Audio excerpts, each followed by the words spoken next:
بسم اللہ الرحمن الرحیم۔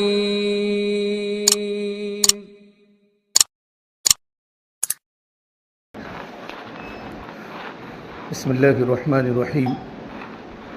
الحمدللہ نحمده ونستعینه ونستغفره ونؤمن به ونتوکل علیہ ونعوذ باللہ من شرور انفسنا ومن سیئات اعمالنا من يهده الله فلا مضل له ومن يضلله فلا هادي له ونشهد ان لا اله الا الله وحده لا شريك له ونشهد ان سيدنا وسندنا واولانا ومولانا محمدا عبده ورسوله صلى الله عليه وعلى آله وأصحابه وأتباعه أما بعد فأعوذ بالله من الشيطان الرجيم بسم الله الرحمن الرحيم يا أيها النبي قل لأزواجك إن كنتن تردن الحياة الدنيا وزينتها فتعالين أمتعكن وأسرحكن سراحا جميلا وإن كنتن تردن الله ورسوله والدار الآخرة فإن الله عد للمحسنات منكن أجرا عظيما وقال سبحانه تبارك وتعالى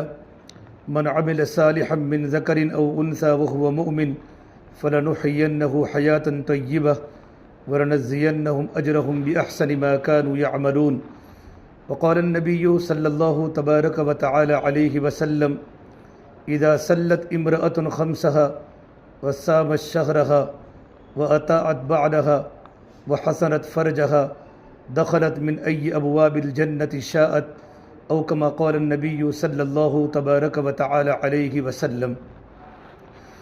میرے محترم بھائیوں، میری محترم دینی ماں بہنوں، اللہ تبارک و تعالیٰ کا بڑا احسان و کرم ہے کہ پروردگار عالم نے ہمیں دنیا میں پیدا فرما کر اللہ تبارک و تعالیٰ کو پہچاننے کی توفیق دی۔ اللہ تبارک و تعالیٰ کی معرفت یہ اصل علم ہے کہ دنیا میں رہ کر ہم اللہ تبارک و تعالیٰ کی معرفت کو حاصل کریں۔ ہم جو کلمہ پڑھتی ہے لا الہ الا اللہ محمد رسول اللہ صلی اللہ علیہ وسلم، یہ کلمہ ایمان کا کلمہ ہے، معرفت والا کلمہ ہے۔ اس کلمے کے ذریعے اللہ تبارک و تعالیٰ کی معرفت کو حاصل کرنا ہے۔ ہمارے دنیا میں پیدا ہونے کا جو مقصد ہے وہ اللہ کی معرفت ہے۔ وما خلقت الجن والانس الا لیعبدون۔ اللہ تبارک و تعالیٰ فرماتے ہیں کہ ہم نے انسانوں کو، جناتوں کو جو پیدا کیا ہے یہ اللہ تبارک و تعالیٰ کی عبادت کے لیے پیدا کیا ہے۔ اور علماء نے لکھا ہے کہ اللہ تبارک و تعالیٰ کی معرفت عبادات کے راستے سے ملتی ہے۔ اللہ تبارک و تعالیٰ کی جو معرفت ملے گی، اللہ تبارک و تعالیٰ کی جو اوڑکھان ملے گی، اللہ تبارک و تعالیٰ کی جو پہچان ملے گی وہ عبادات کے راستے سے ملے گی۔ جتنی ہماری عبادت بڑھتی جائے گی اتنا اللہ کا تعلق ملتا جائے گا۔ لا الہ الا اللہ محمد رسول اللہ صلی اللہ علیہ وسلم یہ کلمہ ایمان کا کلمہ ہے، یہ کلمہ اسلام کا کلمہ ہے، یہ کلمہ ہماری زبان پر ہے۔ محنت کر کے اس کلمے کو اپنی دل کی گہرائیوں میں اتارنا ہے۔ حضرت مولانا صاحب فرماتے رحمۃ اللہ علیہ کہ جو کلمہ ہماری زبان پر ہے وہ کلمہ ہماری دلوں کی گہرائی میں اتر جائے گا، پروردگار عالم ساری دنیا کے مسئلے کو حل کر دے گا۔ اللہ تعالیٰ ہماری دنیا بھی آسان بنائے گا، اللہ ہماری آخرت کو بھی آسان بنائے گا۔ زبان کا کلمہ ہماری دلوں کی گہرائی میں اتر جاوے، لا الہ الا اللہ محمد رسول اللہ صلی اللہ علیہ وسلم۔ یہ کلمہ بچہ بھی پڑھتا ہے، ہم بھی پڑھتے ہیں، بہت سارے غیر مسلم بھی اپنی زبان سے کلمہ پڑھتے ہیں، لیکن کلمے کی حقیقت دلوں میں نہیں ہوتی۔ اسے کچھ دیہاتی حضور کی خدمت میں آئے، قالت الاغراب آمنا، کہ اللہ کے نبی صلی اللہ تبارک و تعالیٰ علیہ وسلم ہم ایمان میں داخل ہوئے، ہم نے ایمان قبول کیا۔ تو اللہ نے کہا نبی جی ان کو بتا دو قل لم تؤمنوا ولکن قولوا اسلمنا ولما يدخل الایمان فی قلوبکم، کہ تم نے صرف کلمے سے، زبان سے تم نے کلمے کا اقرار کیا ہے، ابھی تک تمہارے دلوں میں کلمہ داخل نہیں ہوا ہے۔ ولما يدخل الایمان فی قلوبکم، ابھی تک تمہارے دلوں کے اندر کلمے کی حقیقت داخل نہیں ہوئی۔ کہ کلمہ دل میں داخل ہونے کی نشانی کیا ہے؟ وَإِن تُطِيعُوا اللَّهَ وَرَسُولَهُ لَا يَلِدْكُم مِّنْ أَعْمَالِكُمْ شَيْئًا، کہ کلمہ دلوں کے اندر داخل ہوا ہے، اس کی علامت یہ ہے اللہ تبارک و تعالیٰ کے حکموں کے سامنے، اللہ کے نبی کے طریقوں کے سامنے ہماری زندگیاں سیلنڈر ہو جاوے، اللہ تبارک و تعالیٰ کے حکموں کے تابع ہو جاوے، اور آپ صلی اللہ تبارک و تعالیٰ علیہ وسلم کے جتنے بھی طریقے ہیں اور آپ کی جتنے بھی سنتیں ہیں ہماری زندگی سنتوں والی بن جائے، ہمیں سنت محبوب بن جائے۔ اللہ قرآن کریم میں فرماتے ہیں کسی مومن مرد کے لیے، کسی مومن عورت کے لیے مناسب نہیں کہ ان کے سامنے کوئی اللہ کا حکم آوے اور اللہ کے نبی کا طریقہ آوے، اس وقت وہ اپنے اختیارات کو چلاوے۔ وَمَا كَانَ لِمُؤْمِنٍ وَلَا مُؤْمِنَةٍ اِذَا قَضَى اللَّهُ وَرَسُولُهُ أَمْرًا أَن يَكُونَ لَهُمُ الْخِيَرَةُ مِنْ أَمْرِهِمْ۔ ایمان والے مرد کے لیے مناسب نہیں اور ایمان والی عورت کے لیے مناسب نہیں کہ ان کے سامنے جب اللہ کا حکم آوے اور آپ صلی اللہ تبارک و تعالیٰ علیہ وسلم کا طریقہ آوے، اللہ کے نبی کی سنت آوے، اس وقت ہم اپنی منمانی کے مطابق زندگی گزارے۔ ما كان لهم الخيرة من امرهم ومن يعص الله ورسوله فقد ضل ضلالا مبينا، کہ جو بھی اللہ کا بندہ، اللہ کی بندی اللہ کی نافرمانی کرے گی، رسول کی نافرمانی کرے گی، وہ سری گمراہی میں ہے، دنیا کے اندر بھی ناکام ہے اور آخرت کے اندر بڑے خسارے میں ہے۔ ایک کلمے کا مقصد یہ ہے، کلمے کا یہ تقاضا ہے کہ ہمارے دل اس بات کا اقرار کرے اور ہمارے دلوں میں یہ بات پیوست ہو جاوے کہ لا الہ الا اللہ کرنے والی ذات صرف ایک اللہ کی ہے۔ محنت کرتے کرتے ہمارے دلوں کا دین آ جاوے کہ دلوں کا دین کیا ہے، کہ دلوں کا دین اللہ کے حکموں کو ماننا ہے، ہمارے مزاج میں اطاعت آ جاوے، ہمارے مزاج میں ماننا آ جاوے کہ مجھے کلمہ پڑھنے کے بعد زندگی کلمے کے مطابق گزارنی ہے، اللہ تبارک و تعالیٰ کے حکموں کے مطابق زندگی گزارنی ہے۔ ایک ہوتا ہے مزاج ایمانی مزاج، ایک ہوتا ہے مزاج حیوانی مزاج، اور ایک ہوتا ہے مزاج شیطانی مزاج۔ دنیا میں مرد ہو یا عورت ہو، تین مزاج کے مطابق دنیا میں لوگ چلتے ہیں۔ ایمانی مزاج یہ ہے کہ ہم اللہ تبارک و تعالیٰ کے حکموں کے تابع ہو جائے، اللہ کی اطاعت، اللہ کے رسول کی اطاعت، لا الہ الا اللہ محمد رسول اللہ صلی اللہ علیہ وسلم، یہ کلمہ ہماری زندگی کا مقصد بن جاوے، کلمے کے مطابق زندگی گزارنا ہمارا مقصود بن جاوے کہ مجھے اللہ کی ماننی ہے، اللہ کے رسول کی ماننی ہے۔ یہ مزاج ایمانی مزاج ہے، اور جنت میں جانے کے لیے ایمانی مزاج ہونا ضروری ہے، جہنم سے بچنے کے لیے ایمانی مزاج کا ہونا ضروری ہے، اللہ تبارک و تعالیٰ کی رضا کے لیے اور آپ صلی اللہ تبارک و تعالیٰ علیہ وسلم کے قرب کے لیے ایمانی مزاج کا ہونا ضروری ہے۔ ایک ہوتا ہے مزاج حیوانی مزاج، جانوروں کا مزاج جو دنیا میں لوگ چلتے ہیں، عورتیں بھی چلتی ہیں، مرد بھی چلتی ہیں، کہ جانور کا مزاج کیا ہے، کہ جانور کا مزاج ہے کھانا اور پینا اور اپنے خواہشات کے مطابق چلنا، دل میں جو آیا وہ کھاتے رہنا، وہ پیتے رہنا، خواہشات کے مطابق زندگی گزارنا۔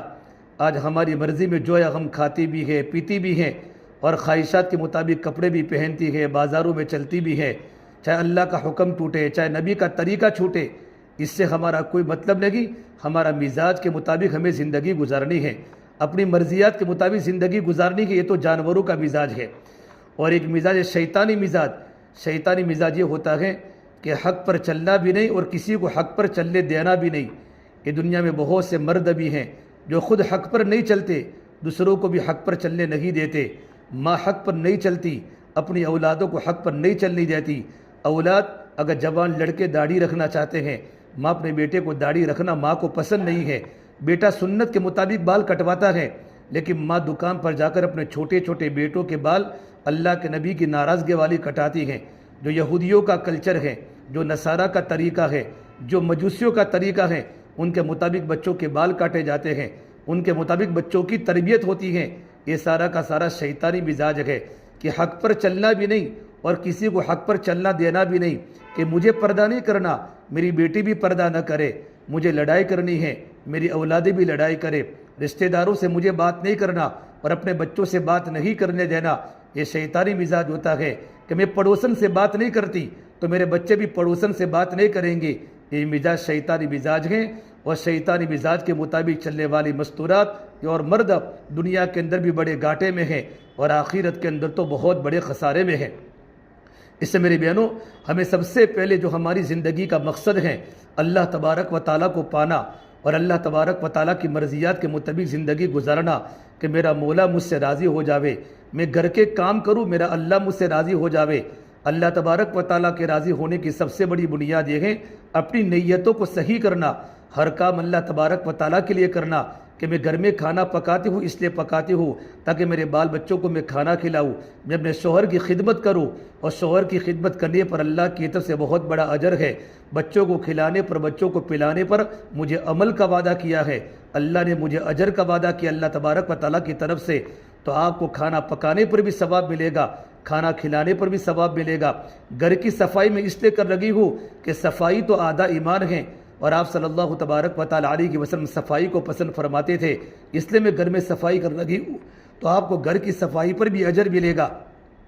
نیتوں کو بدلنا ہے، اور نیتوں میں اللہ تبارک و تعالیٰ کو شامل کرنا ہے کہ میرے اللہ تعالیٰ کا حکم ہے، میرے نبی کا طریقہ ہے، تو گھر کے برتن مانجنے پر بھی آپ کو ثواب ملے گا، گھر میں جھاڑو دینے پر بھی آپ کو ثواب ملے گا، گھر میں کھانا پکانے پر اور بچوں کو کھانا کھلانے پر بھی آپ کو ثواب ملے گا، شوہر کی خدمت پر بھی آپ کو ثواب ملے گا، اور بچوں کی خدمت پر اور بچوں کی تربیت پر بھی آپ کو اجر ملے گا۔ صرف نیتوں کو صحیح کرنا ہے کہ ہمارا مزاج ایمانی مزاج بنے۔ میری بہنوں، اللہ تبارک و تعالیٰ کا ملنا یہ ہماری زندگی کی بنیاد ہے۔ اللہ ملا تو سب کچھ ملا، اللہ نہ ملا تو کچھ بھی نہ ملا۔ اور اللہ تبارک و تعالیٰ کیسے ملتے ہیں؟ اللہ تبارک و تعالیٰ کو پانے کا سب سے بہترین طریقہ یہ ہے کہ اللہ تعالیٰ نے ہمیں جن باتوں کے کرنے کا حکم دیا ہے، ان باتوں پر ہمیں زندگی گزارنی ہے، جن باتوں سے ہمیں منع کیا ہے ان سے اپنے آپ کو بچانا ہے۔ قرآن میں اللہ نے کہا ما آتاکم الرسول فخذوہ وما نہاکم عنہ فانتہوا واتقوا اللہ، کہ رسول تمہیں جن باتوں کے کرنے کا حکم کرے ان باتوں کو زندگی کا مقصد بنا دو، ان باتوں کو پورا کرنے کی کوشش کرو، اور رسول تمہیں جن باتوں سے منع کرے تمہیں یہ کام نہیں کرنا، یہ کام نہیں کرنا، ان باتوں سے اپنے آپ کو بچانا ہے، تو ہماری زندگی اس طریقے پر تیار ہو جاوے کہ ہم دنیا میں کبھی اللہ کی نافرمانی نہیں کرے گی اور اللہ کے رسول کی نافرمانی نہیں کرے گی۔ یہ ہمارا ایمان ہے۔ ایمان کا لیول جتنا مضبوط ہوگا اتنی ہماری زندگی عمل والی بنے گی۔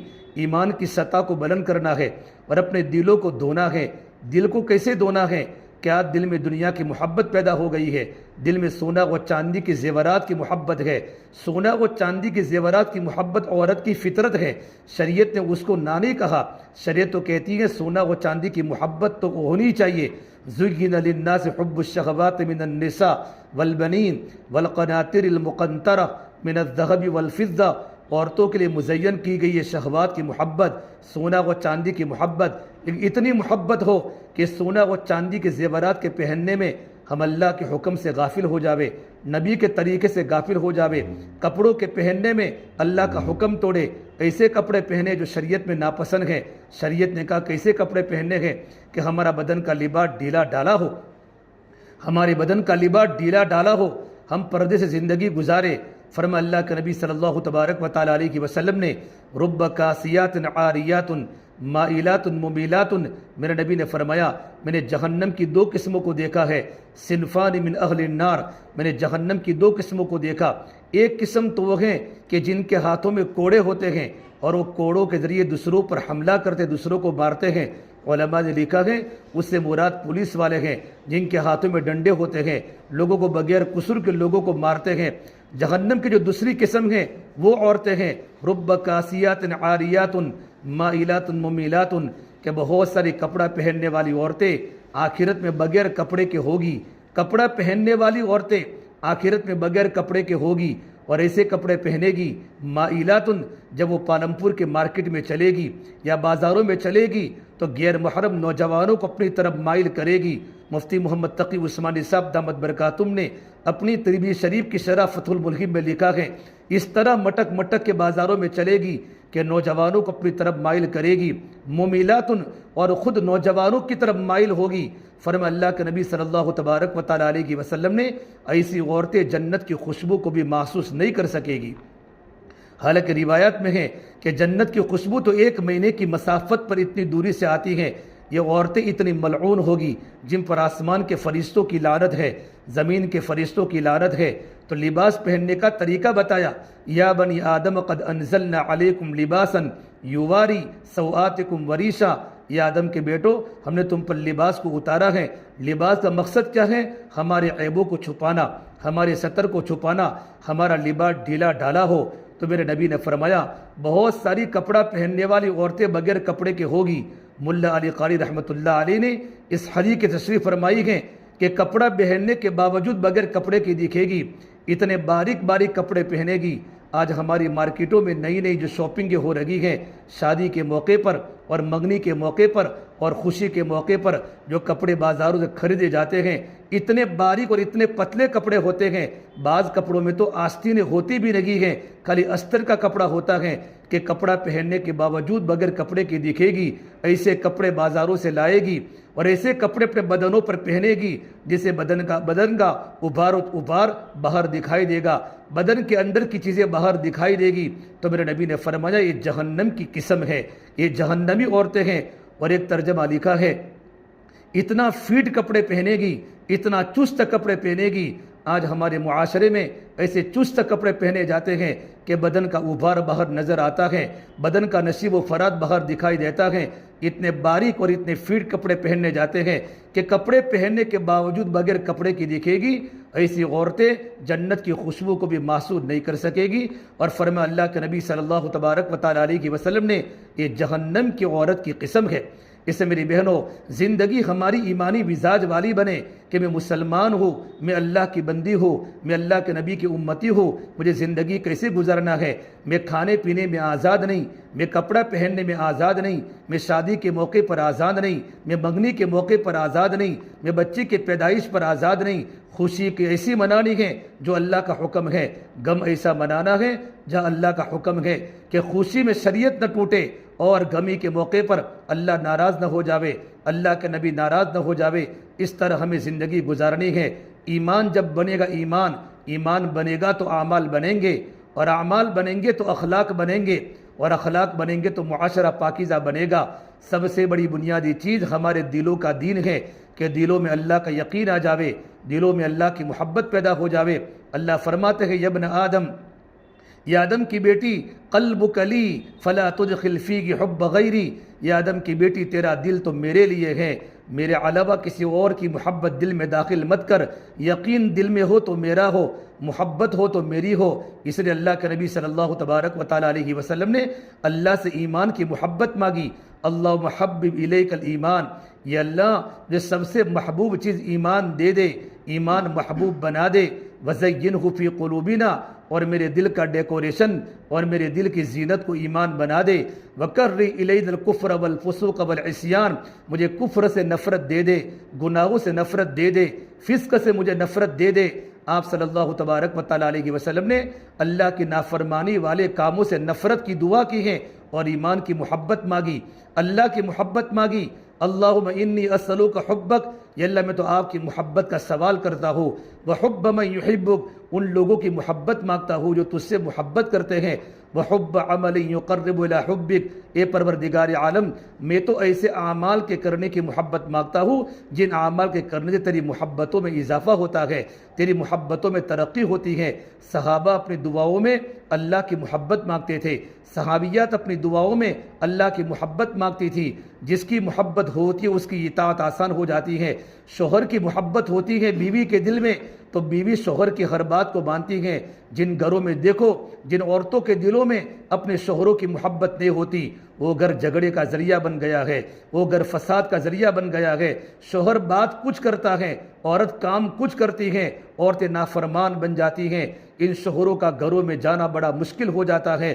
پورے دن کاروبار میں تھک کر آتے ہیں، آٹو چلاتے ہیں، گیریج میں جاتے ہیں، جاب کرتے ہیں، تجارت کرتے ہیں، دکانوں پر نوکری کرتے ہیں، لیکن جب بیوی کے دل میں شوہر کی محبت نہیں ہوتی، جب وہ گھر میں داخل ہوتا ہے، بیوی اس رویے کے ساتھ اپنے شوہر کے ساتھ ملتی ہے کہ شوہر کا دل ٹوٹ جاتا ہے۔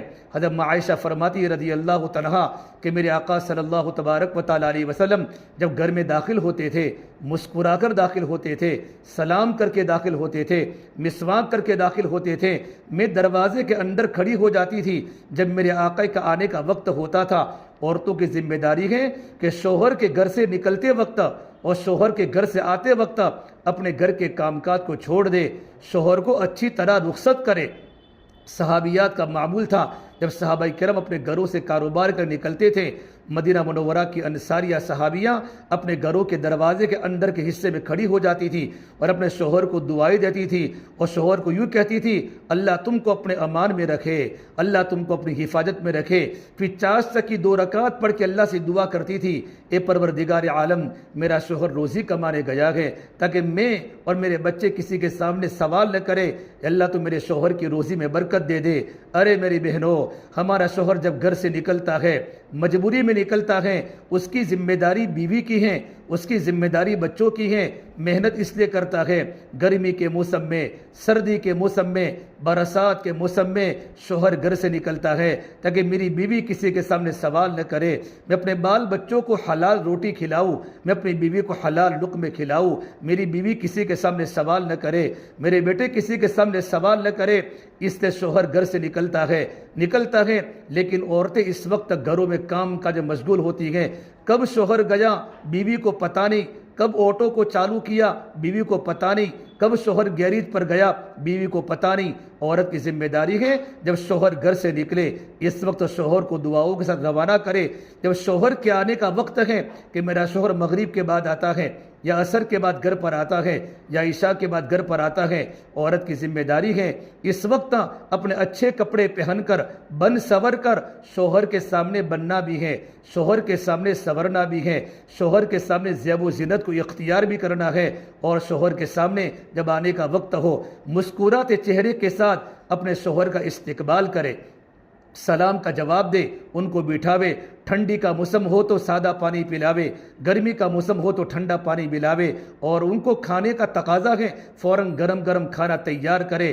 جب عورت اس انداز سے، اس رویے کے ساتھ اور میٹھے بول کے ساتھ اپنے شوہر کا استقبال کرتی ہیں، اللہ کی قسم شوہر سارے دین کی تھکن اس کی زندگی سے دور ہو جاتی ہے، وہ خوش ہو جاتا ہے بیوی کو دیکھ کر۔ اسے میرے نبی نے فرمایا عورت میں 3 خوبیاں عورت کی کامیابی کی علامت ہیں۔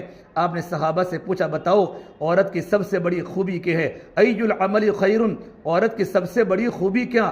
صحیح ترمذی کی روایت ہے۔ تو صحابہ نے کہا یا رسول اللہ ہمیں پتہ نہیں۔ تو میرے آقا صلی اللہ تبارک و تعالیٰ علیہ وسلم فرمایا سب سے پہلی علامت یہ ہے کہ جب شوہر اپنی عورت کی طرف دیکھے اسرت ہو، تو شوہر کو عورت کی طرف دیکھ کر ہی شوہر کا دل خوش ہو جائے۔ یہ سب سے بڑی عورت کی خوبی ہے کہ بیوی کو دیکھتے ہی جب شوہر بیوی کی طرف دیکھے گا تو شوہر کا دل کب خوش ہوگا؟ جبکہ عورت نے اپنے کپڑوں کو سنوارا ہوگا، اپنے بال کو سنوارا ہوگا، ہنستے چہرے کے ساتھ، میٹھے بول کے ساتھ، اچھے رویے کے ساتھ اپنے شوہر کا استقبال کیا ہوگا، ویلکم کیا ہوگا، تو شوہر کی نظر پڑتے گی شوہر کا دل اپنے عورت کے بارے میں خوش ہو جائے گا۔ نمبر 2 فرمایا اذا امر اطاعتہ، جب شوہر کسی بات کا حکم کرے کہ بیگم آپ کو یہ کام کرنا ہے، بیگم آپ کو یہ کام کرنا ہے، گھر کے اندر کے کام بتاوے، گھر کے باہر کے کام کی ذمہ داری شوہر کی ہے، گھر کے اندر کے کام کی ذمہ داری بیوی کی ہے، تو بیوی بلا چو چیرا اپنے شوہر کی بات کو تسلیم کر لے، جی میں آپ کا ہر کام کر لوں گی۔ اور تیسری بات فرمائی شوہر کی غیر حاضری میں اور شوہر کی غیر موجودگی میں عورت کی سب سے بڑی ذمہ داری ہے اپنی عزت کی حفاظت کرے، اپنی عزت کی حفاظت کرنا، اپنی آبرو کی حفاظت کرنا، غیر محرم سے زیادہ بات نہ کرنا۔ ارے میری بہنوں، چچا کے لڑکے سے بھی پردہ ہے، ماموں کے لڑکے سے بھی پردہ ہے، خالہ کے لڑکے سے بھی پردہ ہے۔ ایک صحابی نے پوچھا یا رسول اللہ کیا دیور سے بھی پردہ ہے؟ تو میرے نبی نے فرمایا الحم الموت، ارے دیور تو موت ہے، دیور تو موت ہے، دیور تو موت ہے، کہ جتنا دیور گناہوں میں پھنس سکتا ہے، کہ دیور تو 24 گھنٹے گھر میں رہتا ہے، جتنا وہ گناہ کر سکتا ہے اتنا باہر کا انسان نہیں کر سکتا۔ شریعت نے کہاں تک بریک لگائی ہے، اس نے شوہر کی غیر موجودگی میں اپنی عزتوں کی حفاظت کرنا اور شوہر کے مال کی حفاظت کرنا، یہ تیسرا کام میرے نبی نے عورت کی خوبی کا بتایا کہ شوہر کے پوچھے بغیر مال کو رشتہ داروں میں نہ دیوے، اپنے والدین کو نہ دیوے، اپنے ماں باپ کو دینا بھی ہے، بالکل دے سکتی ہیں۔ شوہر کو بات میں بات ملا کر شوہر سے پوچھے میں اپنی ماں کے گھر دے سکتی ہوں، اپنے ابو کے گھر دے سکتی ہوں، اپنے بھائی کے گھر دے سکتی ہوں۔ شوہر گھر میں نہیں ہوتا اور شوہر کے مال میں خیانت ہوتی ہے، اللہ کے سامنے جواب دینا پڑے گا۔ ایمان جب اندر کا ایمان مضبوط بن جاتا ہے تو 2 چیزیں زندگی میں پیدا ہوتی ہیں، ایک یقین آتا ہے اور ایک تقوی آتا ہے۔ ایمان و یقین و تقوی کا نام ہے ہیں کہ اللہ تبارک و تعالیٰ کی ذات پر یقین آ جائے اور دل میں اللہ کا ڈر پیدا ہو جائے۔ تقویٰ، میرے آقا صلی اللہ تبارک و تعالیٰ علیہ وسلم نے جب تقوی کی بات بتائی تو آپ نے اشارہ سینے کی طرف کیا، التقویٰ ہا ہونا، اشارہ الی الصدری، کہ تقویٰ تو دل میں ہوتا ہے، اللہ کا ڈر دل میں ہوتا ہے۔ جلوتوں میں اللہ سے ڈرنا، خلوتوں میں اللہ سے ڈرنا کہ میں اللہ کے حکم کے خلاف کوئی کام نہیں کر سکتی، میرا شوہر گھر پر نہیں ہے، میرا بیٹا گھر پر نہیں ہے، میری ساس گھر پر نہیں ہے، میرا سسر گھر پر نہیں ہے، میرا دیور گھر پر نہیں ہے، میں اللہ کی نافرمانی نہیں کر سکتا، میرا اللہ تو آسمان پر بھی ہے، زمین پر بھی ہے، میرا اللہ گھر میں سب کچھ دیکھتا ہے، اللہ کو سب کچھ پتا ہے، اللہ ہمارے اندر کے حالات سے واقف ہے، زور سے بولو تو بھی سنتا ہے، آہستہ بولو تو بھی سنتا ہے، وَيَعْلَمُ السِّرَّ وَأَخْفَى، ہمارے دل میں کوئی ارادہ آوے، نیکی کا ارادہ ہو یا برائی کا ارادہ ہو، یہ ارادہ اللہ کو پتہ ہوتا ہے۔ وَأَخْفَى، ابھی تک ہمارے دل میں کوئی ارادہ نہیں آیا، مستقبل میں کون سا میرے دل میں ارادہ آئے گا، نیکی کا ارادہ آئے گا یا گناہ کا ارادہ آئے گا، یہ ارادہ اللہ تبارک و تعالیٰ کے علم میں ہوتا ہے۔ اس سے میری بہنوں، اندر کے ایمان کو مضبوط کرو، اللہ کی بڑائی کو بولنا، اللہ کے یقین کو بولنا۔ ایک مرتبہ جابر بن عبداللہ فرماتے ہیں، مسند احمد کی روایت ہے، آپ صلی اللہ تبارک و تعالیٰ علیہ وسلم کے گھر پر کھانے کا فاقہ آیا، آپ اپنی بیویوں کے گھر پر گئے کہ گھر میں کھانے کو کچھ ہے، تو ہر طرف سے آواز ہے، یا رسول اللہ ہمارے گھر میں تو کچھ بھی نہیں ہے۔ پھر آپ صلی اللہ تبارک و تعالیٰ علیہ وسلم اپنی پیاری بیٹی، جنت کی عورتوں کی سردار، آپ کی وہالی بیٹی حضرت فاطمہ زہرا کے پاس پہنچے کہ بیٹا فاطمہ بھوک بہت لگی ہے، گھر میں کھانے کو کچھ ہے؟ کہ یا رسول اللہ ابتا، ابا جان آج میرے گھر پر کچھ بھی نہیں ہے۔ آپ صلی اللہ تبارک و تعالیٰ علیہ وسلم چلے گئے۔ تھوڑی دیر کے بعد فاطمہ فرماتی ہیں کہ پڑوسن کے گھر سے 2 روٹیاں آئی اور سالن میں ایک گوشت کی بوٹی آئی، میں نے گھر پر رکھ کر اس کو چھپا لیا، میرے دل میں ارادہ کیا آج میرے بیٹے بھی بھوکے ہیں، میرے شوہر حضرت علی بھی بھوکے ہیں، لیکن یہ کھانا میں اپنے ابا جان محمد عربی صلی اللہ تبارک و تعالیٰ علیہ وسلم کو کھلاؤں گی۔ میں نے اپنے بیٹے حسن کو کہا بیٹا نانا جان کو بلا کے لے آؤ۔ آپ صلی اللہ تبارک و تعالیٰ علیہ وسلم جو گھر پر تشریف لائے، حضرت فاطمہ نے کہا ابا جان آج تو اللہ نے مجھے کھانا دیا ہے، میں نے کھانے کو چھپا کر رکھا ہے۔ جب میرے آقا صلی اللہ تبارک و تعالیٰ علیہ وسلم نے کہا بیٹی فاطمہ کھانا بتاؤ، جیسے اوپر سے کھانے کپڑے کو ہٹایا تو اندر کھانا بڑھ رہا تھا، روٹیاں بڑھ رہی تھی، سالن بڑھ رہا تھا۔ فاطمہ نے اللہ کی تعریف کی اور اپنے ابا پر درود بھیجا۔ پھر اللہ کے نبی نے پوچھا میری بیٹی فاطمہ یہ کھانا تم کہاں سے لائی؟ حضرت فاطمہ نے جواب دیا یہ کھانا تو مجھے میرے اللہ نے کھلایا ہے۔ اسی وقت اللہ کے نبی یہ کھانا تو مجھے میرے اللہ نے کھلایا ہے، میرا اللہ تو وہ ہے جو اپنے بندوں کو بے حساب روزی عطا فرماتا ہے۔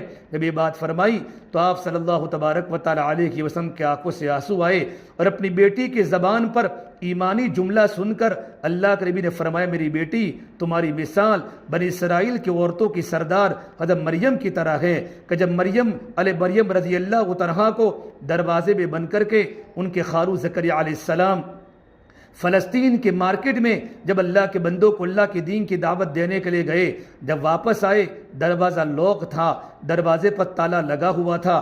کلما دخل علیہ زکریا المحراب وجد عندها رزقا قال یا مریم انا لکی ھذا، جیسے ہی دروازہ کھولا ہے تو مریم علیہ السلام بغیر موسم کے پھل کھا رہی ہے۔ ابن کثیر میں لکھا ہے کہ سردی کے پھل گرمی کے موسم میں کھا رہی تھی۔ دیکھا مریم یا تو دروازے کو تالا ہے، دروازے کو لوک ہے، سرزمین فلسطین کی مارکیٹ میں ایسا کوئی پھل ابھی تک آیا نہیں ہے، یہ پھل تو کہاں سے لائی؟ حضرت مریم کا وہی جواب تھا قالت هو من عند اللہ ان اللہ یرزق من یشاء بغیر حساب، یہ پھل تو مجھے میرے اللہ نے کھلایا ہے۔ میرا اللہ اتنی بڑی طاقت والا، اتنی بڑی جبروت والا، اتنی بڑی قدرت والا جو اپنے بندوں کو بے حساب روزی عطا فرماتا ہے۔ پھر آپ صلی اللہ تبارک و تعالیٰ علیہ وسلم نے کھانا تناول فرمایا کہ بیٹی فاطمہ تم بھی کھانا کھاؤ، اتنی برکت ہوئی۔ یہ کھانا حضرت حسن حسین نے بھی کھایا، حضرت علی نے بھی کھایا، کھانا بچتا رہا۔ آپ نے کہا میری بیٹی فاطمہ ازواج مطہرات گھر میں بھوکی ہیں، ان کو بھی کھانا پہنچا دو، تبھی کھانے میں برکتیں ہوتی رہی۔ یقین و تقوی کے برکات تھے۔ اس سے میرے بہنوں یقین اللہ تبارک و تعالیٰ کی ذات پر ہمارا ہونا چاہیے. جتنا اللہ کی ذات پر یقین بڑھتا چلا جاوے گا اتنا زندگی میں تقوی آتا چلا جاوے گا. ہمارے بہت بڑے بزرگ حضرت مولانا ابراہیم صاحب دیولہ دعوت برکاتہم فرماتے ہیں پروردگار عالم پر جتنا یقین ہوگا اللہ پاک ہماری زندگی میں تقوی بڑھائے گا. یقین کے بقدر تقوی زندگی میں آئے گا اللہ کا ڈر دل میں آئے گا. میرے دل میں اللہ کا ڈر پیدا ہو جائے کہ میں گھر کی کوٹھڑی میں رہتی ہوں, شوہر گھر پر نہیں ہوتا, میں اللہ کی نافرمانی نہیں کر سکتی, میں نماز کو چھوڑ نہیں کر سکتی, میں بے پردگی کے ساتھ بازاروں میں چل نہیں سکتی, محلے میں بیٹھ نہیں سکتی, گھروں کے دروازے کے باہر لوگوں کا وہاں سے آنا جانا ہے, غیر محرم لوگوں کا راستہ ہے, میں بیٹھی بیٹھی وہاں اپنے سر سے دوپٹے اتار کر میں سر کے بالوں کو بنا رہی ہوں, میں کنگھی کر رہی ہوں, میں زور زور سے باتیں کر رہی ہوں. یہ تو خلاف عمل ہے, یہ تو اللہ کو پسند نہیں, اللہ کے نبی کو پسند نہیں. بلکہ صحابیات اور ازواج مطہرات اپنے گھر کی کوٹھڑی کے اندر اللہ کی عبادات کیا کرتی تھی, نماز پڑھتی تھی, اپنے گھر کی کوٹھڑی میں قرآن کی تلاوت کرتی تھی, گھر کے اندر کی کوٹھڑی میں اللہ کا ذکر کرتی تھی, گھر کے اندر کے حصے میں تاکہ وہاں سے کسی کا گزر نہ ہو. اتنا پردے کا اہتمام عبادات میں ہوتا تھا.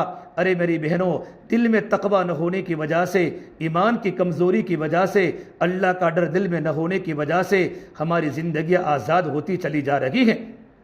زندگی میں تقوی لاؤ, زندگی میں ایمان کا پاور لاؤ. ایمان جو بنے گا اللہ کی بڑائی کے بولنے سے بنے گا, اللہ کی بڑائی کے سننے سے بنے گا. ایک مرتبہ اللہ کے نبی صلی اللہ تبارک و تعالیٰ علیہ وسلم کے پاس اللہ کے نبی کی صحابیہ آئی. صحابیہ کا وہ ایمان پاورفل تھا, وہ صحابی کے ایمان کی طاقت تھی. صحابہ کا ایمان بھی اور صحابیات کا ایمان بھی. حضرت ام شریک رضی اللہ عنہا یہ اللہ کے نبی کی صحابیہ ہیں. جب مکۃ المکرمہ سے ہجرت کر کے جب مدینہ منورہ جانے لگی, ایک یہودی کا ساتھ ہو گیا. یہودی اپنی بیوی کے ساتھ تھا. ام شریک نے کہا, ام شریک پیاسی تھی, روزے کی حالت میں تھی, یہودی سے پانی مانگا تو یہودی نے یہودیت کی دعوت دی کہ جب تک تو اپنے اسلام کو نہیں چھوڑے گی میں تجھے پانی کبھی نہیں دے سکتا. اور یہودی نے اپنی عورت کو یوں کہا, اگر ام شریک تیرے پاس پانی مانگے اس کو کبھی پانی مت دینا. ام شریک فرماتی ہے, رات کا وقت تھا, میں سوئی ہوئی تھی, میں نے خواب میں دیکھا کوئی مجھے پانی پلا رہا ہے, بالکل میٹھا پانی. جب میں صبح میں اٹھی تو میرا پورا پیٹ بھرا ہوا تھا, میں شکمسیر ہو چکی تھی, پیاس کی شدت میرے گلے سے ختم ہو چکی تھی. اس کے بعد جب میں نے واقعہ مدینہ منورہ جانے کے بعد اللہ کے نبی صلی اللہ تبارک و تعالیٰ علیہ وسلم کو سنایا تو اللہ کے نبی نے فرمایا, ام شریک یہ اللہ نے تم کو جنت کا پانی پلایا ہے. پھر آپ نے ام شریک کو نکاح کی دعوت دی. ام شریک تم تو کتنی دیندار عورت ہو, نکاح تو دینداری پر کیا جاتا ہے, شادی دینداری پر کی جاتی ہے. صحیح ترمذی کی روایت ہے, جب تمہارے گھر میں کسی کا رشتہ آوے تو دو باتیں دیکھو, اس کا تقوی دیکھو, اس کا ایمان دیکھو اور اس کے اخلاق دیکھو. ایمان کیسا ہے, اخلاق کیسے ہیں. لڑکی بولنے میں کم ہونی چاہیے, لڑکا نماز کا پابند ہونا چاہیے, لڑکی پردے کی پابند ہونی چاہیے. باقی گھر کا مسئلہ, کٹم کا مسئلہ, حسب و نسب کا مسئلہ, حسن و جمال کا مسئلہ, یہ تو بات کی چیز ہے. دونوں کے دونوں صفتیں زندگی میں موجود تھیں, تم نے رشتے کو ٹھکرا دیا. صحیح ترمذی کی روایت ہے, اللہ تعالیٰ زمینوں پر اللہ تعالیٰ فتنوں کو اتارے گا. اگر اللہ تعالیٰ نے فرائض کی پابندی لڑکی کے اندر بھی ہے, لڑکے کے اندر بھی ہے, اخلاق بھی ہیں, اچھا کیریکٹر بھی ہے, کلچر بھی اچھا ہے, ساتھ میں حسن و جمال بھی ہے, مال و دولت بھی ہے, تو بہت اچھی بات ہے. لیکن یہ تمام کی تمام چیزیں نہیں ہیں. اخلاق اچھے ہیں اور زندگی میں دینداری ہے تو رشتے کو قبول کر لو, اللہ پاک اس سے راضی ہو جائے گا. میری بہنوں, اللہ کے نبی صلی اللہ تبارک و تعالیٰ علیہ وسلم نے ام شریک کو کہا, ام شریک آپ مجھ سے نکاح کر لو. ام شریک نے کہا, یا رسول اللہ آپ تو نبیوں کے سردار ہیں, میں گنہگار عورت, میں اس قابل کہاں کہ میں آپ کے نکاح میں آپ کے رفیق حیات بنوں. ہاں البتہ آپ جن سے نکاح کا حکم کریں گے ان سے میں نکاح کرنے کو تیار ہوں. آپ صلی اللہ تبارک و تعالیٰ علیہ وسلم نے فرمایا, زید سے نکاح تم کر لو. حضرت زید سے ان کا نکاح کرا دیا اور آپ نے ان کے نکاح میں 20 سا جو, 2.5 من جو دیے اور کہا, ام شریک جو کو کبھی مت ناپنا. ام شریک فرماتی ہے, میں جو کو کھاتی رہی. بڑی مدت کے بعد میں نے جو کو ناپا تو ناپنے کے بعد اتنا ہی تھا جتنا اللہ کے نبی نے ہم کو دیا. اس کے بعد برکتیں ختم ہو گئی. آپ نے فرمایا, ام شریک میں نے آپ کو کہا تھا یہ جو میں اللہ تبارک و تعالیٰ کی برکتیں ہوگی، لیکن آپ نے میری اطاعت نہیں کی، آپ نے میری بات کو ٹھکرا دیا، اور آپ نے چند دنوں کے بعد، چند مدت کے بعد آپ نے اس کو ناپنا شروع کیا تو اس سے برکتیں ختم ہو گئی۔ حضرت جابر بن عبداللہ فرماتے رضی اللہ تعالیٰ عنہ کہ ایک مرتبہ امرہ بنت رواحہ کی بیٹی، نعمان بن بشیر کی بہن، بشیر بن سعد کی بیٹی اپنے ماموں اور اپنے ابا کے لیے کچھ کھجوریں لے کر خندق والوں کے پاس پہنچی۔ غزوہ خندق ہو رہا تھا، امرہ بنت رواحہ کی بیٹی وہاں پہنچی، اللہ کے نبی صلی اللہ تبارک و تعالیٰ علیہ وسلم وہاں موجود تھے۔ کہ بیٹی تو کہاں جا رہی ہیں؟ تو امرہ بنت رواحہ کی بیٹی نے یوں کہا، یا رسول اللہ، میری ماں نے مجھے کچھ کھجوری دی ہیں، میرے ابا اللہ کے راستے میں خندق میں ہیں، خندق میں کھڈے کھود رہے ہیں، میرے ماموں خندق میں کھڈے کھود رہے ہیں، میں ان کو کھجوریں کھلانے جا رہی ہوں، آپ نے کہا مجھے وہ کھجوریں دے دو۔ وہ بیٹی فرماتی ہیں اتنی کم کھجوریں تھیں، جب میں نے اللہ کے نبی صلی اللہ تبارک و تعالیٰ علیہ وسلم کے آپ کے ہاتھ مبارک میں جب میں نے کھجوریں دی تو آپ کا ہاتھ خالی تھا، تھوڑی سی کھجوریں تھی، آپ نے کپڑا بچھایا اور کپڑے میں کھجوریں ڈالی، آپ نے کہا بیٹی خندق والوں کو بلاؤ، 1500 کا مجمع خندق کھود رہا ہے، 1500 کا مجمع حضور کی خدمت میں آیا اور کھجوریں کھاتا رہا، کھجوریں بڑھتی رہی، کھجوریں بڑھتی رہی، کھجوریں بڑھتی رہی۔ یہ ایمان و تقوی کے برکات تھے۔ میری بہنوں، زندگی میں اللہ کا یقین پیدا کر لو، زندگی میں اللہ کا ڈر پیدا کر لو، کہ زندگی میں ڈر پیدا ہو جائے، گناہوں سے نفرت پیدا ہو جائے۔ میرے زندگی میں گناہ نہیں ہو سکتا، میں اللہ کی نافرمانی نہیں کر سکتی، میں جھوٹ بول نہیں سکتی۔ جب ماں جھوٹ بولتی ہے، اولادیں جھوٹ بولتی ہے۔ جب ماں نافرمانی کرتی ہے، اولادیں نافرمانی کرتی ہے۔ بچے تو ماں باپ کی زندگی کو دیکھتے ہیں، ماں کیا کرتی ہیں۔ علماء نے لکھا ہے بچے تو ماں باپ کی زندگی کا اصل لیتے ہیں۔ ایک ماں اپنے بچے کو دودھ پلاتی ہے تو خالی ماں اپنے بچے کو دودھ نہیں پلاتی۔ اگر ماں کی زندگی میں تقویٰ ہوتا ہے، ماں کی زندگی میں راتوں کا رونا ہوتا ہے، ماں اللہ کی نیک بندی ہوتی ہے، نمازوں کی پابند ہوتی ہے، قرآن کی تلاوت کی پابند ہوتی ہے، وہی ماں جب بچے کو دودھ پلاتی ہے تو دودھ پلانے کے ساتھ ساتھ ماں کے تقوی کا اثر اور ماں کی دینداری کا اثر اولاد کے دل میں منتقل ہوتا رہتا ہے۔ خدا نہ کرے میری بہنوں، اگر ماں کی زندگی میں تقویٰ نہیں ہے، ماں دیندار نہیں ہے، ماں فیس بک کی عادی ہے، ماں واٹس ایپ کی عادی ہے، ماں سیریلوں کے دیکھنے کی عادی ہے، بے پردگی کے ساتھ گھروں میں رہتی ہے، اور جب گھروں سے باہر نکلتی ہے بے پردگی کے ساتھ نکلتی ہے، زبانوں کی دراز ہے، لمبی زبان ہے، بہت بولتی ہے، وہی ماں جب اپنے بچے کو دودھ پلاتی ہے تو دودھ پلانے کے ساتھ ساتھ ماں کی غلط زندگی کا اثر اولاد کے اندر منتقل ہوتا ہے۔ میری بہنوں، خود پابند بنو۔ قرآن میں اللہ نے کہا یا ایھا الذین آمنوا قوا انفسکم واہلیکم نارا وقودھا الناس والحجارہ، ایمان والے مردوں، ایمان والی عورتوں، اپنے آپ کو اور اپنے گھر والوں کو جہنم کی آگ سے بچاؤ جس کا ایندھن انسان و پتھر ہوگا۔ اس آیت کی تفسیر میں حضرت علی فرماتے ہیں علموا اولادکم الدین، اپنی اولادوں کو اللہ کا دین سکھاؤ، خود بھی دین سیکھو، اپنے بچوں کو دین سکھاؤ، خود بھی نماز کی پابند بنو، اپنی اولادوں کو نماز کا پابند بناؤ، خود اللہ کی نافرمانی سے بچو، خود بے پردگی سے بچو، اپنی اولادوں کو اللہ کی نافرمانی سے بچاؤ، بے پردگی سے بچاؤ۔ میری بہنوں، ماں اگر تیاری کرتی ہے کہ مجھے دینداری کے ساتھ گھر میں رہنا ہے تو ماں کی زندگی کا اثر اولاد پر پڑتا ہے۔ افغانستان کے بادشاہ دوست محمد بہت بڑے بادشاہ گزرے ہیں، جن کی زندگی میں اتنا بڑا عہدہ ہونے کے باوجود، اتنی بڑی ڈگری ہونے کے باوجود دل میں کتنا اللہ کا ڈر تھا، زندگی میں کتنا تقویٰ تھا۔ ان سے زیادہ ان کی بیوی دیندار تھی۔ جب ان کا بیٹا کسی ملک میں گیا ہے، ملک کو فتح کرنے گیا تھا، لیکن ایسا میسیج آیا، ایسی خبر آئی، خفیہ ایجنسیوں نے رپورٹ دیا کہ تمہارا بیٹا تو ہار کر آ رہا ہے، تمہارا بیٹا شکست کھا کر آ رہا ہے۔ تو دوست محمد اپنی بیگم کو یوں کہا، ہمارا بیٹا تو عزت کو برباد کر کے آ رہا ہے، ہمارا بیٹا شکست کھا کر آ رہا ہے، ہمارا بیٹا تو بھاگ کر آ رہا ہے۔ ان کی بیوی نے کہا یہ نہیں ہو سکتا، یہ غلط میسیج آپ کے سامنے آیا ہے، یہ افواہ ہو سکتی ہیں، میرا بیٹا ایسا نہیں ہو سکتا، میرا بیٹا شہید تو ہو سکتا ہے، میرا بیٹا گردن تو کٹا سکتا ہے، لیکن میرا بیٹا سر کو نہیں جھکا سکتا۔ لیکن شوہر نے کہا، عورتوں کی عادت ہوتی ہے بات کو نہ ماننے کی، یوں کر کے اس نے بات کو آگے پیچھے کر دیا۔ چند دنوں کے بعد خبر آئی، رپورٹ آیا کہ تمہارا بیٹا تو فاتح بن کر آ رہا ہے، تمہارا بیٹا فتح کے شامیانے بجاتا بجاتا آ رہا ہے، غازی بن کے آ رہا ہے اور ملک کو فتح کر کے آ رہا ہے۔ جب دوست محمد نے اپنی بیگم کو یوں کہا، یہ میسج سنایا، تو بیگم کا چہرہ مارے خوشی کے اچھل اٹھا۔ لیکن دوست محمد نے اپنی بیوی کو یوں کہا، تو نے اس یقین سے کیسے کہہ دیا کہ میرا بیٹا ہار نہیں سکتا، میرا بیٹا جیت کے آ سکتا ہے، سر کو کٹا سکتا ہے لیکن سر کو جھکا نہیں سکتا۔ ان کی بیوی بتاتی ہے، ارے میرے بہنوں، میں کسی مولوی صاحب کے گھر کی کارگزاری نہیں سناتا، میں کسی دیندار انسان کے گھر کی کارگزاری نہیں سناتا، میں ایک بادشاہ کی بیوی کی کارگزاری سناتا ہوں۔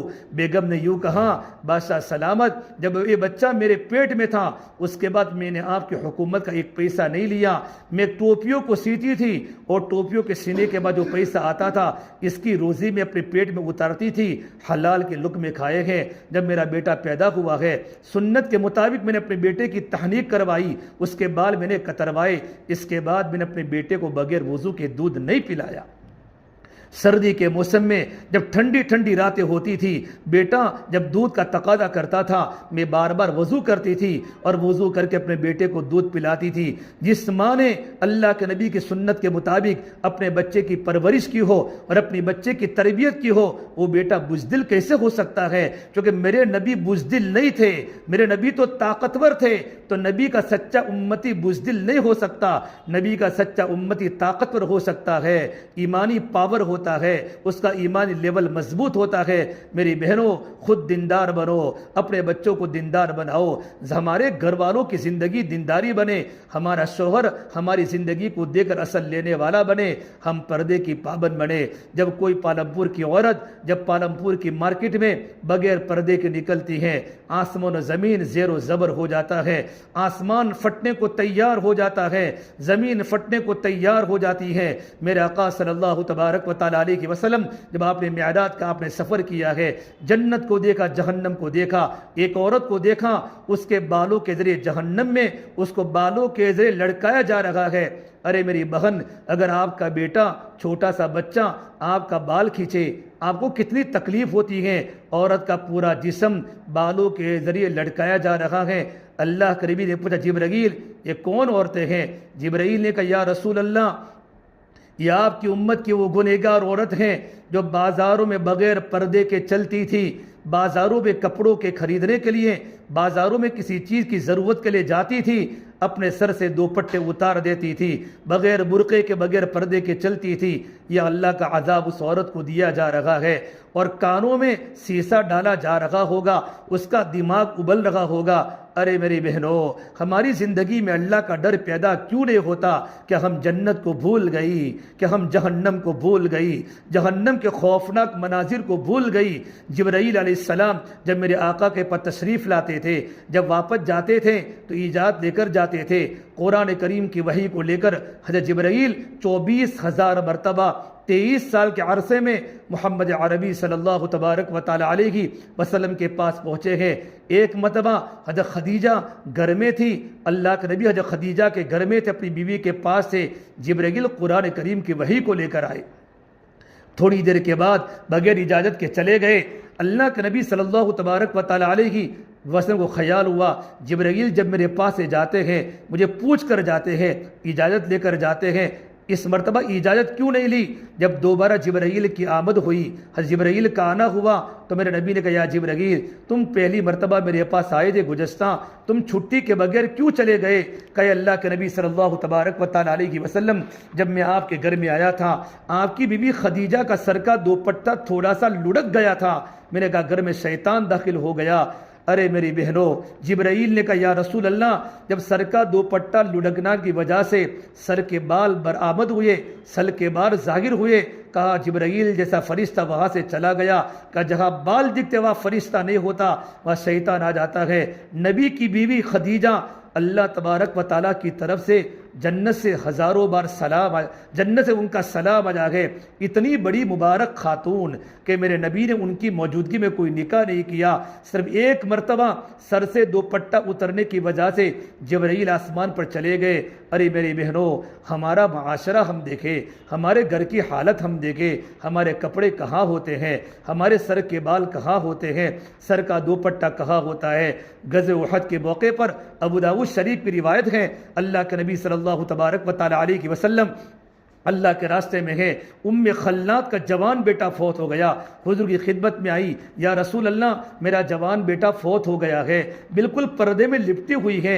ایک صحابی نے کہا خلات تم پردے میں لپٹی ہوئی ہو، تمہارا جوان بیٹا اللہ کے راستے میں فوت ہو گیا، تو کہا کہ عورت نے کیا جواب دیا کہ میرا بیٹا فوت ہوا، میری حیا تو فوت نہیں ہوئی، میرا بیٹا فوت ہوا ہے، میری حیا تو فوت نہیں ہوئی، غمی کا موقع ہے، جوان بیٹا اللہ کے راستے میں فوت ہو گیا ہے لیکن پردے میں لپٹی ہوئی ہے۔ یہ ان کے اندر کا ایمان کا پاور تھا، ایمان کی سطح تھی۔ میرے بہنوں، یہ ایمان جو بنے گا وہ دعوت کے راستے سے بنے گا، اس لیے اپنے گھر کے ماحول کو اچھا بناوے، اپنے گھروں میں نماز کی پابندی ہو، قرآن کی تلاوت کی پابندی ہو، صبح شام تسبیحات کی پابندی ہو، موقع محل کی دعاؤں کا اہتمام ہو، اور قرآن کریم کی تلاوت، اور اپنے گھروں میں فضائل اعمال کی تعلیم کا حلقہ ہو، اپنے گھر میں بچوں کو بٹھا کر ماں تعلیم پڑھ رہی ہو۔ ان فضائل کی کتابوں میں حیات الصحابہ میں صحابہ کے واقعات ہیں، ازواج مطہرات کے واقعات ہیں، اللہ کے نبی کی بیٹیوں کی زندگی ہے، نماز کے فضائل، قرآن کے فضائل،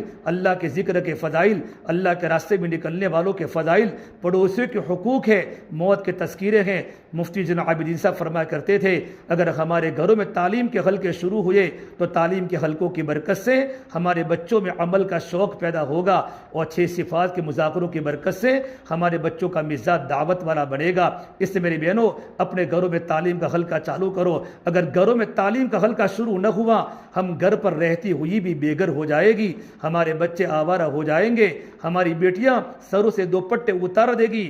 گھروں میں دینداری کو لانا ہو، زندگی کو خوشگوار بنانی ہو، گھروں میں چین لانا ہو، میاں اور بیوی کے درمیان محبتوں کی فضا قائم کرنی ہو، اولادوں کو اپنی آنکھوں کی ٹھنڈک کا ذریعہ بنانا ہو، گھروں میں تعلیم کا حلقہ زندہ کرے، فضائل کی تعلیم ہمارے گھروں میں ہو، گھروں میں قرآن کی تلاوت ہو، فجر کے بعد سورہ یاسین پڑھی جا رہی ہو، مغربہ سورہ تبارک الذی الف لام سجدہ اور سورۃ الواقعہ، یہ 4 سورتوں کے معمول کے ساتھ ساتھ روزانہ پاؤ پرا آدھا پرا، اللہ جتنا پڑھنے کی توفیق دے اتنا ہم قرآن کریم کو ضرور پڑھیں۔ اس کے علاوہ میری بہنوں، ایک گھروں کے ماحول کو بنانے کے لیے اپنے بچوں کو اللہ کے راستے میں بھیجے، اپنے شوہروں کو اللہ کے راستے میں بھیجے۔ ابھی ہمارا اجتماع کانیڈا کا اجتماع ہے، اجتماع کی ڈیٹ آپ کے سامنے ہے، اجتماع سے جماعت اللہ کے راستے میں جائے گی۔ ہمارے جوان بیٹے، آج سوشل میڈیا کا زمانہ ہے، فتنے دنیا میں جنم لے رہے ہیں، گناہوں کا بازار سرگرم ہے۔ ایسے وقت میں اپنے جوان بیٹوں کی ایمان کی حفاظت کا سب سے بڑا مؤثر عمل اللہ کا راستہ ہے۔ اللہ کے راستوں کی برکت سے جوان بیٹوں کے چہروں پر داڑھی ہیں، ان کے سروں پر ٹوپیاں ہیں، اپنی نگاہوں کو بچا بچا کر چل لگے ہیں۔ جوان بیٹیاں پردوں کی حالت میں ہیں، اپنے بیٹوں کو اللہ کے راستے میں بھیجو اور اپنے شوہروں کو اللہ کے راستے میں بھیجو۔ ابھی اسٹوڈنٹ دیوالی کے ویکیشن میں کتنی جماعتیں اللہ کے راستے میں نکلی ہیں۔ سال گزشتہ ہمارے گجرات کی 1000 سے اوپر اسٹوڈنٹ جماعت میں نکلے تھے، اس مرتبہ تو 1000 سے بہت زیادہ جماعتیں، نوجوان 12-13 دن کی چھٹی کے ویکیشن میں، 20 دن کے ویکیشن میں 10 دن اللہ کے راستے میں جا رہے ہیں۔ بچوں کا رجوع اللہ کی طرف ہو رہا ہے، چھوٹے چھوٹے لڑکے ہیں 15-16 سال کے، ان کی ابتدائی جوانی اللہ کے حکموں کے پیچھے چلے گی، بعد میں جا کر اللہ کے برگزیدہ بندے بنیں گے، ماں باپ کی آنکھوں کی ٹھنڈک کا ذریعہ بنیں گے۔ اور میری بہنوں، آپ بھی اللہ کے راستے میں نکلو، مرد اللہ کے راستے میں نکلتے ہیں، آپ 3 دن اللہ کے راستے میں جاؤ، ہر 3 مہینے کے بعد دوسری مرتبہ 3 دن اپنے محرم کے ساتھ جاؤ، پھر 3 مہینے کے بعد 2 مرتبہ 3 مرتبہ 3 دن لگ جاوے، پھر اللہ کے راستے میں 10 دن جاؤ، 2 مرتبہ 10 دن لگ جاوے، 3 مرتبہ 2 مرتبہ آپ اللہ کے راستے میں چلے میں جاؤ، آپ کا چلہ لگ جاوے، پھر اللہ کے راستے میں بیرون 2 مہینہ جاؤ۔ کتنی جماعتیں ہماری ضلع بناسکانٹھا کی بیرون کام کر کے آئی، پالمپور کی جماعت کام کر کے آئی، افریقہ کے جنگلوں میں عورتوں نے کلمہ پڑھایا، ان کی زندگیوں کے بدلنے کا ذریعہ اللہ نے ہمارے علاقے کی مستورات کو بنایا۔ اس سے میرے بہنوں یہ کچھ چیزیں ہیں جن کو اپنی زندگی میں لانی ہے۔ مجھے بھی اللہ عمل کی توفیق دے، اللہ آپ کو بھی عمل کی توفیق دے، گھر جا کر فکر کے ساتھ اپنے گھروں کے ماحول کو ٹھیک بنانے کی فکر کرے۔ اللہ مجھے بھی عمل کی توفیق دے، اللہ آپ کو بھی عمل کی توفیق دے۔ ابھی دعا ہوگی انشاءاللہ، اور دعا کے بعد مستورات تشکیل کر کے پھر پرچہ مسجد کے اندر بھجوا دے۔ اللهم لك الحمد كله ولك الشكر كله ولك الخير كله وإليه يرجع الأمر كله اللهم صل على سيدنا محمد وعلى آل سيدنا محمد وبارك وسلم۔ یا اللہ ہمارے گناہوں کو معاف فرما، یا اللہ خطایا سے درگزر فرما، سیئات کو حسنات سے مبدل فرما، تیرا تعلق ہم سب کو نصیب فرما، تیری ذات عالی سے ہونے کا یقین زندگی میں پیدا فرما۔ یا اللہ تو ہم سے راضی ہو جا، ہمیں اپنے آپ سے راضی فرما لے۔ یا اللہ تو ہمارا بن جا، تو ہمیں اپنا بنا لے۔ یا اللہ پوری امت کی گناہوں کو معاف فرما، پوری امت کی مغفرت فرما، پوری امت کی جان کی، مال کی، عزت کی، آبرو کی حفاظت فرما، امت کی پریشانیوں کو دور فرما، امت کے حالات کو درست فرما۔ جتنا خواتین کا مجمع جمع ہوا ہے، ان تمام خواتین کو تیری رضا والی زندگی عطا فرما، ان کے جائز مسائل کو حل فرما، رشوت سے، سود سے، اللہ تیرے نافرمانی سے تمام کو بچا دے، ہماری اور پوری امت کی حفاظت فرما۔ اے میرے مولا، آنے والا لمحہ جو بھی باقی ہے، زندگیوں کو تیری رضا پر باقی رکھنا۔ میرے مولا نافرمانیاں بہت ہو رہی ہے، ہماری جلوتیں، ہماری خلوتیں پاک بنا دے، ہمیں تقوی والی زندگی دے دے، ایمانی مزاج کے ساتھ زندگی گزارنے والا بنا دے۔ اے میرے مولا، بڑے نافرمان ہیں، ہمیں معاف فرما دے، پوری امت کو معاف فرما دے، ہمارے والدین کو معاف فرما دے، رشتہ داروں کو معاف فرما دے، ہمارے محسنین کو معاف فرما دے، پوری امت کی مغفرت فرما دے۔ جتنی خواتین یہاں آئی ہیں، جتنے بھائی یہاں بیٹھے ہیں، ان تمام کی مغفرت فرما، ان کے نسلوں کی مغفرت فرما، ان کے گھر والوں کی حفاظت فرما۔ اللہ ہماری دعاؤں کو اپنے فضل و کرم سے پیارے حبیب محمد مصطفیٰ سرور کونین سرکار دو عالم صلی اللہ تبارک و تعالی علیہ وسلم کے صدقہ طفیل ہم سب گنہگاروں کی دعاؤں کو رب العالمین اپنی بارگاہ میں قبول فرما۔ ربنا تقبل منا انک انت السمیع العلیم، وصلی اللہ تعالی علی خیر خلقہ محمد وعلی آلہ وصحبہ اجمعین برحمتک یا ارحم الراحمین۔